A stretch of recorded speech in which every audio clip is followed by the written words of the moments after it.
দিনটো বহুত কাৰ্যসূচী হ'ল আমি মানে কি কয় য'ত স্কুল কিবা কৰিছিলোঁ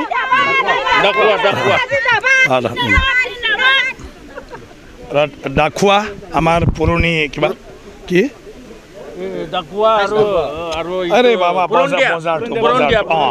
এইটো ডাকুয়া স্কুলত আমি ঘৰ এটা নতুনকৈ দিছিলোঁ এটা বহুত নতুন এটা কিবা ডিজাইনত কৰা হৈছিলে সেইটো সম্পূৰ্ণ হ'ল WPTBCৰ পইচাৰে আছিলে আৰু এটা আমাৰ বজাৰ খলাত এটা ইনডোৰ বজাৰ মানে ঘৰৰ ভিতৰতে বজাৰ হল এটা সেইটো আমাৰ WPTৰ আছিলে আধুনিক এটা বজাৰ য'ত টাইল চাইল সব মানে কিবা কৰি ফালে কৰা হৈছে সেইটো আমি উদ্বোধন কৰিলোঁ ৰাতিপুৱা তাৰপিছত অংগনবাড়ী কেন্দ্ৰ আমাৰ চাইবাৰীত এইটো সম্পূৰ্ণ হৈছিলে মডেল অংগনবাড়ী চেণ্টাৰ সেইটো আমি উদ্বোধন কৰিলোঁ টংলাত অসম সাহিত্য সভাক মই তেওঁলোকৰ কিবা কিতাপ চপৰ কাৰণে পইচা বিচাৰিছে গতিকে তেওঁলোকৰ 2 লাখ টকাৰ চেক চৰকাৰৰ যিখিনি মানে কিবা পাৰোঁ সেইটো আনি ফালে মই দি আহিছোঁ ইয়াৰ পিছত এতিয়া আমি টংলা কলেজৰ পৰা ডন বস্কলৈকে এই পুখুৰীপাৰ যিটো ৰাস্তা সেই ৰাস্তা আমি এতিয়া শুভ উদ্বোধন কৰোঁ আৰম্ভ কৰোঁ মানে কৰিলোঁ আৰু এতিয়া ইয়াৰ পিছত আৰু আমাৰ এটা আছে কি গাঁও আছিলে আমাৰ এতিয়া যিটো বৰজলাত আকৌ এটা ৰাস্তা আছে গাঁৱত সেই ৰাস্তাটো আজি সেইটো কৰিম তাৰপিছতো টংলাত বহুতো আছে নহয় এতিয়া এই পথটো আমিতো বিচাৰিছোঁ কি নৱেম্বৰ মাহত শেষ হ'ব লাগে নৱেম্বৰ ডিচেম্বৰ আমাৰ মানে বড়ো সাহিত্য সভাৰ এতিয়া কেন্দ্ৰীয় যিটো অধিৱেশন সেইটো ডিমাকুছিত হ'ব গতিকে সেই বড়ো সাহিত্য সভা নেপাল বাংলাদেশৰ পৰা আৰম্ভ কৰি ভাৰতৰ বিভিন্ন ৰাজ্যৰ পৰা আহিব মানুহবিলাক হয়তো টংলাত নামিব ক'বাত নামিব গাড়ী দি আহিব গতিকে গোটেই পথবিলাক ক্লিয়াৰ হৈ থাকিব লাগে সেইকাৰণে জানুৱাৰীত হ'ব অধিৱেশন নৱেম্বৰতে আমি বিচাৰিছোঁ যে নৱেম্বৰত সব ৰাস্তা ক্লিয়াৰ হ'ব লাগে যাতে যোনে যিফালে পাৰে ওলাই যাব পাৰে আৰু সোমাই আহিব পাৰে সেইটোত হয় না না তাৰ কাৰণে য'ত যি কৰিব লাগে সেইটো এছেছমেণ্ট কৰি আছে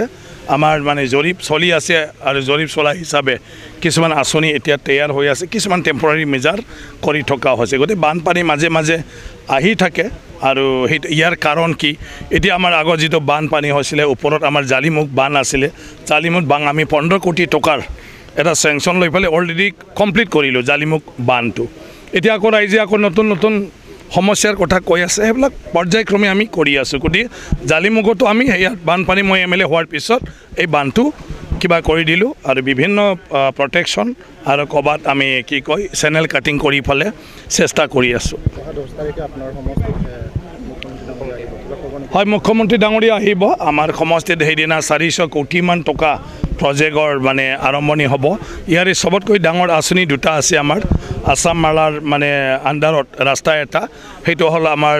ওদালগুৰি বেংবাৰীৰ পৰা টংলা হৈ ফালে ভেৰগাঁও নাওকাটা 115 কোটি টকাৰ আৰু এটা আমাৰ বগামাটিৰ পৰা আতৰিঘাট চোৱালা হৈ খাগৰাবাৰী মানে পানীকেলি তাৰপিছত ভেৰগাঁও হ'ব 135 কোটি টকা শুক্লাত নতুন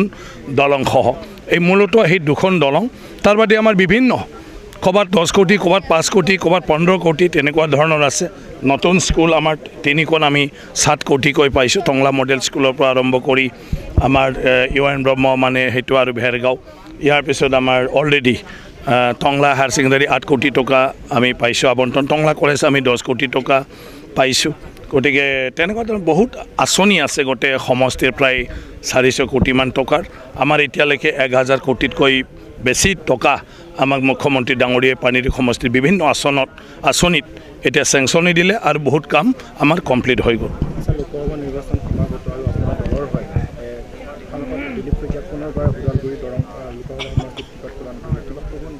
না তাততো ক'বলগীয়া একো নাই যে আমাৰ মানে পাৰ্টিৰ পৰা সেইটো টিকেটক দিছে গতিকে মই ভাবোঁ মানে ৰাইজে আজি নৰেন্দ্ৰ মোদী ডাঙৰীয়া আৰু হিমন্ত বিশ্ব শৰ্মা ডাঙৰীয়াৰ যিবোৰ মানে কি কয় পৰিকল্পনা আৰু যিবোৰ আঁচনি ৰূপায়ণ হৈ আছে এয়া সবৰ কাৰণে উপকৃত হৈছে গতিকে সেইটো চাই তেওঁলোকে সবে বিচাৰিব তেনেকুৱা কাম চলি থাকক গতিকে নৰেন্দ্ৰ মোদী আৰু